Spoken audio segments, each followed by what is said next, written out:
So you have a Maytag Bravo XL dryer. You need to change the heating coil. I'll show you how to do it. First thing you got to do is take off the front cover. The only way you can take off the front cover, you got to take off the top cover. The only way you can take off the top cover is you got to take off the brackets from behind, which is these right here. Okay, it's pretty simple to understand. It's right back here. Once you move those brackets from behind here, then you can push the cover towards the back. Forget about those little scrapers that other videos tell you. You cannot lift it up that way. This is different. You push it back. And once you push it back, then you can expose the door. And these are the bolts on top. So you gotta take off the bolts on top of here, which is on here, okay? And once you get that done, you also gotta take off the 2 screws over here, all right? And there's 3 on top of here as well.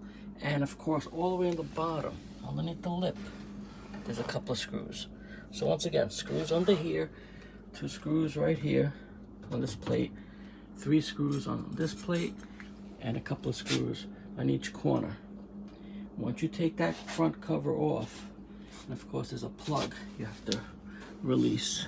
Where'd that plug go? Somewhere in here. Here you go. See back there? You gotta unplug that so you can take the door off. Now to get to the heating coil, it's all the way down here. It's inside, let me see. It's inside this is a tube back here. The only way you can get to that tube is you gotta take off this bolt down here, and there's another bolt up here, and you pull it off. And when you go inside, what you'll find is this heating coil. Right, the only way you can take this out, it's like this, and you have to slide it out, but it won't come out because it has 1 screw on the bottom, right here, right where that hole is. So if you look at it, that screw is on the bottom part, like this. Take out that screw, you can slide it out, of course unplug it, slide it back in, put that screw back in, hook it up, and put that bracket back in. This is a pain. You gotta put this bolt here, and the bolt underneath that supports that. And that should be it. And reverse everything back the way it was. Just want to show you how my heating coil was bad. Let's see where the broken part is. It's right there.